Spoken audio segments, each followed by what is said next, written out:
Salut à tous, je serais contente de vous retrouver dans cette nouvelle vidéo update lecture du mois de mai, le deuxième si je dis pas de bêtises. J'ai 3 petits livres à vous présenter, 2 romans, une BD, donc on va commencer de suite avec le premier. Ce décor est de pire en pire, parce que comme j'ai rebougé mon ordinateur, je peux même pas essayer de cacher le fait qu'il y a encore des cartons de mon déménagement, ça va faire 1 an qu'on a emménagé, qui sont toujours pas vidés. Et puis mon gros bordel derrière. Je croise les doigts, mais normalement bientôt je pourrai reprendre mes petites vidéos dans ma chambre, donc j'avoue que j'ai très hâte. Si j'en fais plus, c'est parce qu'en fait à chaque fois ça m'oblige à décaler plein de trucs dans ma chambre et ça me saoule de devoir faire ça, donc voilà, mais normalement, je croise les doigts, le fauteuil promis par mon amoureux depuis mon anniversaire l'année dernière, soit ça va faire bientôt 1 an, et d'ailleurs je pense que quand vous verrez cette vidéo, on y sera presque, hein, devrait pas tarder à arriver chez moi, puisque normalement il devrait bientôt le commander, normalement.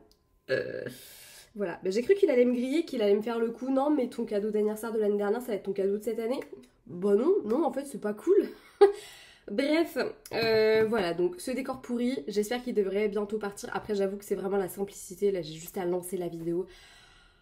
Voilà, et j'avoue que ça me prend la tête à chaque fois de devoir tout installer mon petit bordel dans la chambre. C'est pour ça que ça fait quelques mois maintenant, hein, on peut le dire, qu'il n'y a pas eu de vidéo dans la chambre. C'est pas uniquement parce que j'avais pas de place à ce moment-là, c'est parce que c'est de l'installation et j'ai la flemme. Et des fois, quand je rentre, je me dis, il faut que je filme une vidéo, j'ai la flemme, mais je le fais quand même. Bref, commençons cette update parce que on n'est pas là non plus pour jacter.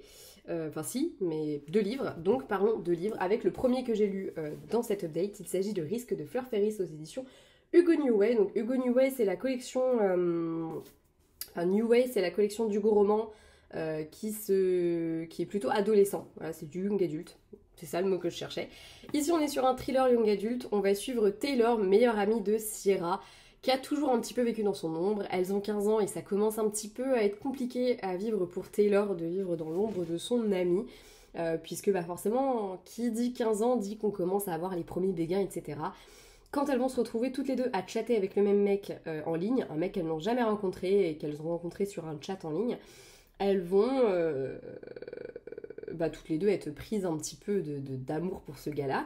Sauf que c'est Sierra qui décroche le rendez-vous. Sierra, c'est vraiment cette amie, vous savez, celle qui est toujours la plus belle, la plus riche, la plus comment dire, solaire, la plus... Voilà, c'est cette amie-là. C'est celle que t'aimes et qu'en même temps, quand t'as 15 ans, tu commences un peu à ressentir, voilà, un petit peu de problème avec ton amour propre, c'est pas forcément l'ami qui fait du bien à ton ego, malheureusement. Donc Taylor qui avait plus ou moins qui était plus ou moins conviée à venir au rencard pour que un petit peu en safe personne, hein, ce qu'on sait jamais, c'est quelqu'un qu'elle a jamais rencontré, la petite Sierra. Elle va pas avoir envie d'y aller parce que elle attendait aussi d'avoir un rencard avec ce mec là, seulement voilà, le lendemain Sierra elle est pas là. Donc au début, elle s'imagine, elle et ses autres amis, que c'est juste...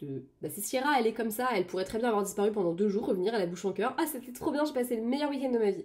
Sauf que les jours passent et Sierra, elle est toujours pas là. Au bout de 3 jours, Taylor, elle a pas trop le choix, elle est obligée d'avertir les adultes de ce qui s'est passé et s'ensuit enquête de police, etc. Parce que oui, quand tu rencontres un homme en ligne et que le lendemain t'as disparu alors que t'as 15 ans, c'est pas normal, la police rentre en jeu et très rapidement... les choses vont aller crescendo. Je n'en dirai pas plus parce que je ne veux pas vous révéler vraiment toutes les choses de ce récit, ce serait dommage et ce serait lui enlever quelque chose. Je commencerai en disant que oui, c'est un récit qui est assez jeunesse quand même, voilà, il faut s'attendre à ça, notamment, et je trouve que c'est très bien fait, parce que le début, t'as vraiment l'impression d'être dans un récit young adulte, grand renfort d'amitié, d'histoire de garçons, les réactions des personnages sont très jeunesse, on a vraiment affaire à des gamins de 14-15 ans, et j'ai trouvé que c'était très bien réalisé, parce que l'autrice, c'est une femme adulte, qui a travaillé dans la police, si je dis pas de bêtises d'ailleurs. Ouais, c'est ça. Et bref, voilà, c'est pas une ado, et pourtant je trouve qu'elle dépeint très bien les conversations, la façon dont ça se déroule un peu comment dire, les conversations, les moments entre ados, les jalousies entre ados, je trouve que c'est parfaitement bien dépeint, et le début c'est un côté très jeunesse.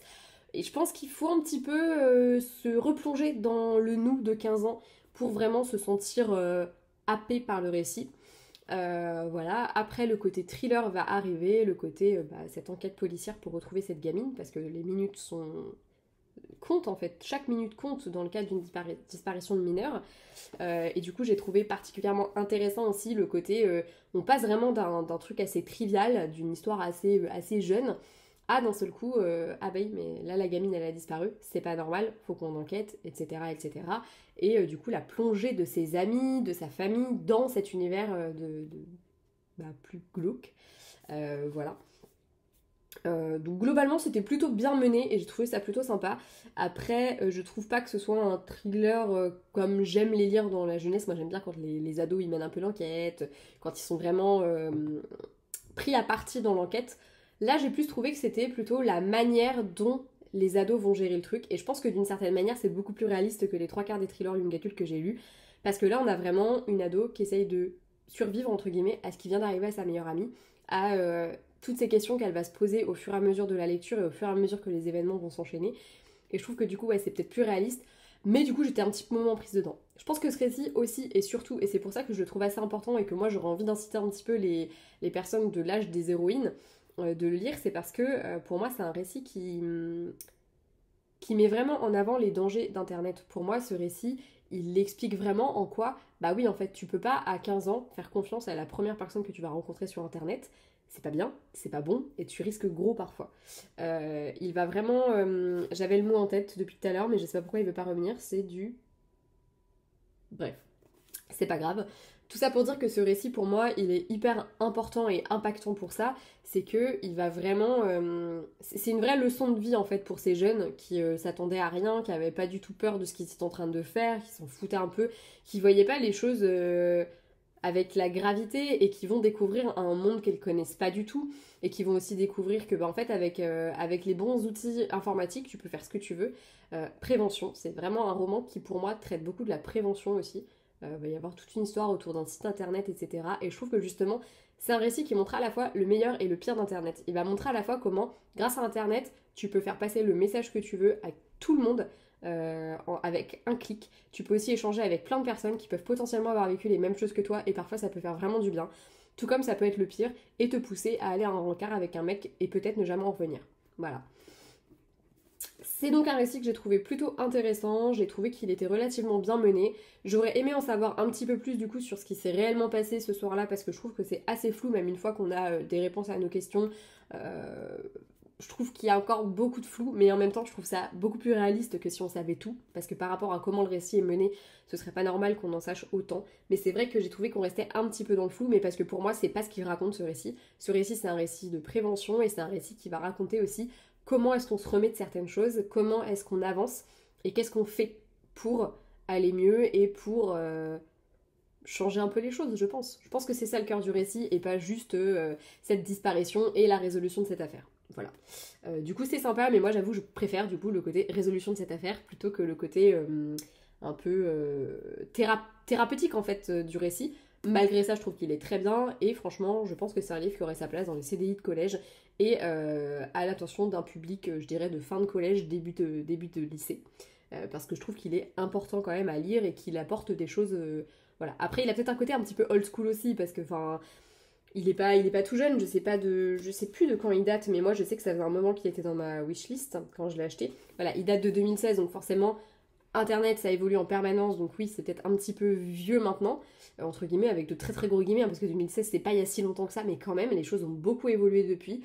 Malgré tout, ce qu'il raconte reste universel et reste encore vrai aujourd'hui, peut-être même encore plus, à l'heure où les réseaux sociaux, enfin voilà, les ados ont un portable greffé à la main littéralement quoi. Moi aussi d'ailleurs, hein, je dis les ados, mais on est tous un peu pareil. Bref. Le deuxième livre dans cet update, il s'agit de Bleak, le tome 2, donc la BD thread d'horreur de Squeezie. Alors attention, il l'a pas fait tout seul, mais pour le bien de cette vidéo, on va... Enfin pour le bien. Juste pour ne pas s'étendre pendant 10 plombs, on va pas épiloguer 2-3 heures de plus à ce sujet. Je vais juste quand même citer les personnes qui ont écrit le scénario. Donc on a Squeezie, Guillaume Natas et Théodore Bonnet. Et les dessins et couleurs sont de Geoffrey Champagne, Arsène Lecuir, Anne-Clotilde James, je sais pas comment ça se dit, James peut-être d'ailleurs, Vladimir Rosac et Dan Vigne. Voilà, Vignès peut-être aussi. Je ne sais pas, j'en sais rien, je suis nulle et j'écorche tout le temps les noms des gens. Bref, Bleak, BD d'horreur, j'avais beaucoup aimé le tome 1 dans lequel on retrouvait pareil 3 histoires d'horreur. Là c'est la même chose, on va retrouver 3 nouvelles histoires que j'ai trouvées très très très sympas. Je change de côté une fois sur deux, ça dépend du livre. Là il est grand, je sais pas trop où le foutre. Je l'ai trouvé vraiment très très très très sympa, encore une fois. Pour vous montrer un petit peu des planches, là on va avoir du coup, là c'est la première page de la première histoire, donc avec ce style-là, puisqu'à chaque fois on va avoir un dessinateur différent. On va avoir un petit peu ce style-là, ça c'est pour la deuxième histoire. Et pour la dernière histoire, bon évidemment c'est une planche un petit peu sombre, mais voilà un petit peu ces histoires. On a 3 histoires avec 3 mécaniques différentes, c'est exactement la même chose que dans les vidéos thread d'horreur où à chaque fois on a des histoires qui sont quand même assez diverses. C'est un format que j'aime beaucoup sur la chaîne de Squeezie déjà parce que je trouve qu'il raconte très bien les histoires, donc c'est toujours un plaisir de l'écouter, nous raconter des histoires, et les histoires d'horreur, j'adore. Je suis une grande fan de films d'horreur et tout ça. Voilà, d'ailleurs, je sais pas si j'ai déjà raconté cette anecdote sur la chaîne, mais je vais le faire aujourd'hui. L'année du confinement, donc en avril, j'avais des vacances. Et du coup, j'avais beaucoup hésité à les prendre parce qu'à la fois j'étais très très fatiguée par le travail, puisque moi je travaillais en grande distrie à ce moment-là, donc autant vous dire que nous, on charbonnait sévère. À ce moment-là, on travaillait, enfin moi mes horaires n'ont pas bougé, à part éventuellement faire des heures en plus, tout ça, enfin vraiment c'était assez folklorique dans le genre. Et j'avais beaucoup hésité à prendre ces vacances parce que d'un côté très fatiguée, mais en même temps je devais aller en vacances, là rester à la maison enfermée, ça me faisait chier. Le fait est que j'ai quand même pris ces vacances et je pense que j'ai bien fait, et pendant ces vacances, je faisais quoi? Je regardais énormément de threads d'horreur. Sauf que la nuit, je n'étais tout simplement plus capable de dormir parce que même si ça me faisait pas du tout peur sur le moment, ça me plongeait juste dans une ambiance que j'aimais beaucoup, bah en fait le soir, une fois que j'étais toute seule chez moi, que la lumière était éteinte, j'ai avalé ma propre salive de travers. Quelle horreur. Et ben en fait j'arrivais plus à dormir, voilà, donc il y avait des nuits où je dormais la lumière allumée, d'autres nuits où je ne m'endormais qu'au petit matin quand par la petite lucarne je voyais le jour se lever, voilà, et il y a eu notamment une fois où un espèce d'appel d'air a fait comme si quelqu'un toquait bruyamment à ma porte, en fait c'était juste la porte d'en bas qui s'était claquée un peu fort, et avec le, bah, je pense de l'air ou juste les vibrations dans les murs, ça avait fait bouger énormément ma porte. J'avais flippé comme jamais, je me revois faire un bond sur mon siège, hurler à la mort, voilà, pour rien. Voilà. Donc les threads d'horreur, j'aime vraiment beaucoup, mais j'essaye de ne pas trop en bouffer. Après, j'avoue, j'aime aussi beaucoup les vidéos true crime, et ça, quand je me lance, j'arrive pas à m'arrêter, j'en regarde plein, et après, je fais un peu des rêves chelous. Mais maintenant, comme je dis beaucoup de thrillers, ça me choque un petit peu moins. Des fois, je fais aussi des cauchemars avec mes thrillers, je sais pas comment je suis habillée, mais j'aime pas. Bref, tout ça pour dire que quand Blick est sorti, j'avais évidemment très envie de le découvrir. J'avais emprunté le premier tome à la bibliothèque, et celui-ci, je l'ai emprunté à Cultura. Et j'avoue que je suis particulièrement contente de cette lecture. Je l'ai trouvée très sympa. J'ai vraiment apprécié chacune des histoires. Ça se lit très vite, donc je suis contente d'avoir fait cet emprunt et pas de l'avoir acheté parce que pour le coup, je crois que je suis rentrée 20 minutes après, c'était fini quoi. Je l'ai lu directement quand je suis rentrée. J'ai à peine pris le temps de me poser et puis tout de suite j'ai attaqué cette histoire.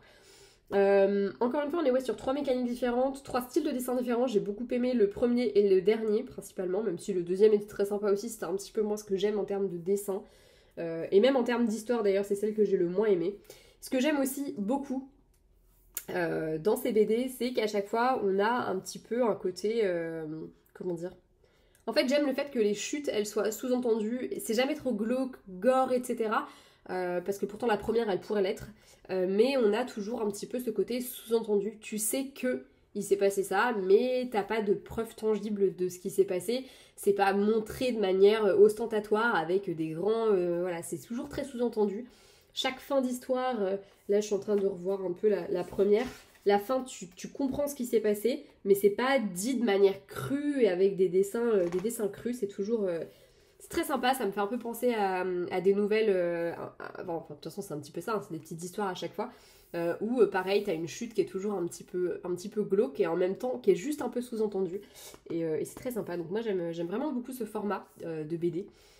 J'en lis très peu des BD, je pense que vous le savez, j'en présente quasiment jamais. Mais généralement, je les choisis avec soin et je suis toujours très contente de ce que je lis en termes de récits graphiques comme ça. Donc très contente de l'avoir découvert.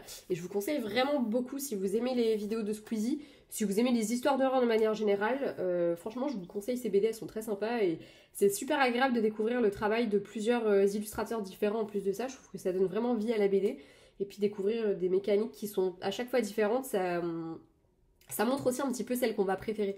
La première m'a beaucoup fait penser à un épisode de Buffy qui m'avait déjà dégoûté à l'époque de Buffy et qui m'a encore plus dégoûté ici, je crois. Et puis, ouais, mais je crois que c'est la fin La fin m'a vraiment dégoûté de cette première histoire.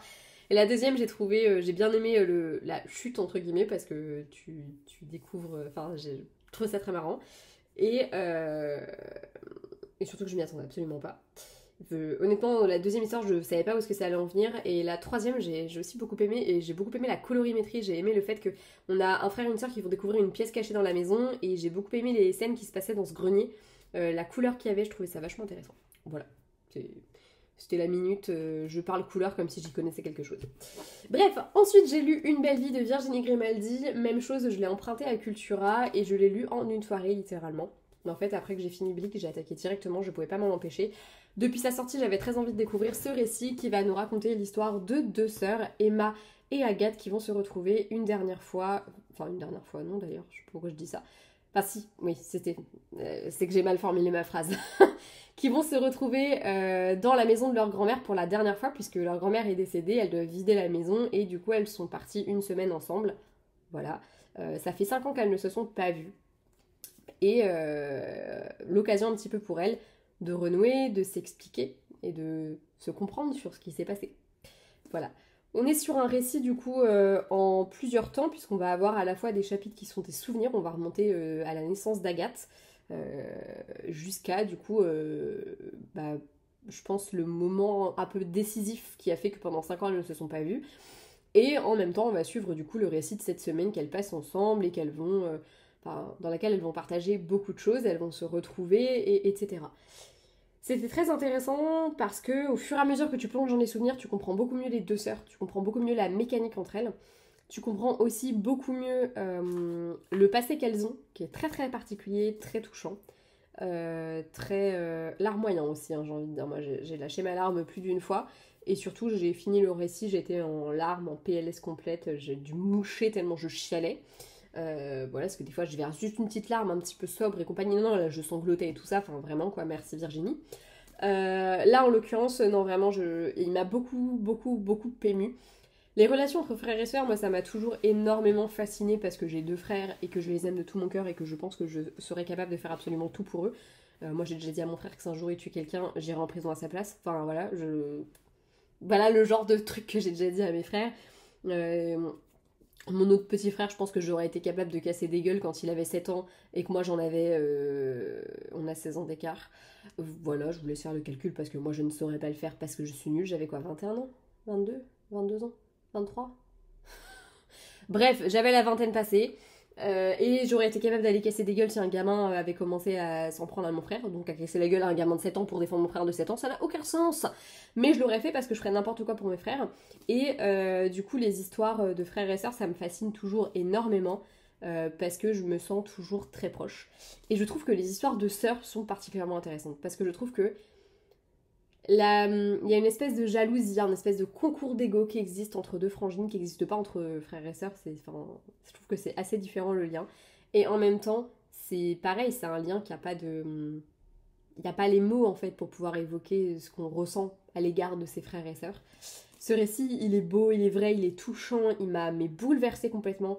Je sentais venir à 2 kilomètres la couille dans le pâté, mais ça ne m'a pas empêché à la fin d'être en PLS complète, voilà. Le récit du passé est sans doute celui qui m'a le plus touchée. J'avoue que j'avais à chaque fois très très hâte d'arriver au chapitre qui se passait dans le passé, pour découvrir vraiment la construction de ces deux sœurs et la construction surtout de leur relation. Je trouve que c'est hyper bien fait, que c'est très beau, très doux, très tendre, très prenant, captivant même. Et franchement, c'était vraiment très bien fait. Je l'ai dévoré, j'arrivais pas à le lâcher, j'avais pas envie de le lâcher, je voulais connaître le format de l'histoire, je voulais le lire à ce moment-là. Et je suis très contente, franchement, de l'avoir lu. Je trouve que c'est un livre qui vaut vraiment la peine d'être lu, qui est très beau. Et surtout, le gros point bonus, et que je vais m'arrêter après ça, parce que j'ai super peur de laisser échapper des infos, et je pense que y a rien de plus à dire que le résumé que je vous en ai fait, qui est déjà très très beau, je trouve, et qui moi me faisait très envie. J'ai beaucoup aimé le fait qu'il y ait beaucoup de références à ces autres romans. Il y a notamment j'ai relevé moi à 2 reprises des titres qui sont clairement évoqués. Donc je sais pas, genre une phrase comme ça sortie par l'une des deux sœurs qui fait référence du coup à un titre existant. J'ai aussi aimé retrouver des personnages de certains de ces romans dedans. C'était très très très sympa et c'était un clin d'œil qui m'a évidemment ému aux larmes. Mais je n'en dirai encore une fois pas plus parce que j'estime que c'est pas à moi de vous balancer tout. Et moi c'est des clins d'œil que j'ai adoré retrouver sans m'attendre à les retrouver dedans. Donc non, c'est vraiment vraiment bien. Si vous aimez l'autrice, évidemment vous allez aimer ce roman parce que comme d'habitude, elle sait trouver les mots justes, elle sait parler avec le cœur et c'est comme ça qu'on le ressent et surtout elle utilise... Enfin, elle parle toujours de thématiques qui parlent à tout le monde et putain qu'est-ce que j'ai aimé ça quoi. Encore une fois, je me suis retrouvée dans beaucoup de passages. Il y a notamment... Non, je n'en dirai pas plus parce que c'est pas du... Enfin, c'est pas un gros spoil, mais quand même, je trouve que non. Je veux rien vous dire de plus, donc je vais m'arrêter là. Bref, j'espère que cette vidéo vous aura plu. Moi, franchement, j'ai passé un très bon moment de lecture avec ces deux romans, deux romans, cette BD, ouais, on va y arriver, avec ces 3 livres. Très très très sympa, gros coup de cœur pour une belle vie que je vous conseille du fond du cœur. Risque, je pense que pour les plus jeunes, il pourrait vous plaire si vous aimez un petit peu le côté, enfin, un peu les thrillers. Et que la thématique vous intéresse, je pense que ça peut vous plaire. Et Bleak, je pense qu'en vrai ça peut ravir à peu près tout le monde à partir du moment où vous aimez les histoires d'horreur, la BD, Squeezie, peu importe, je pense que globalement il peut plaire à peu près tout le monde. Mais comme le Virginie Grimm a dit, moi pour moi c'est une auteure grand public dans le sens très positif du terme, parce que je trouve que ce qu'elle écrit rassemble les gens et... Enfin, moi, je sais que je me retrouve toujours énormément, même dans les paroles de ces personnages, des fois, elles sortent des phrases tellement loufoques et je me dis, putain, mais je le dis, ça. Je le dis, cette phrase-là. Et voilà, et je trouve que c'est des personnages tellement vrais. Donc, voilà. Je m'arrête ici, j'espère que cette vidéo vous aura plu. Moi, ça a été un plaisir de la tourner. Voilà, j'ai passé un très très bon moment avec ces 3 livres et comme d'habitude, avec vous. Je vous fais de gros bisous et à bientôt pour une prochaine vidéo. Ciao!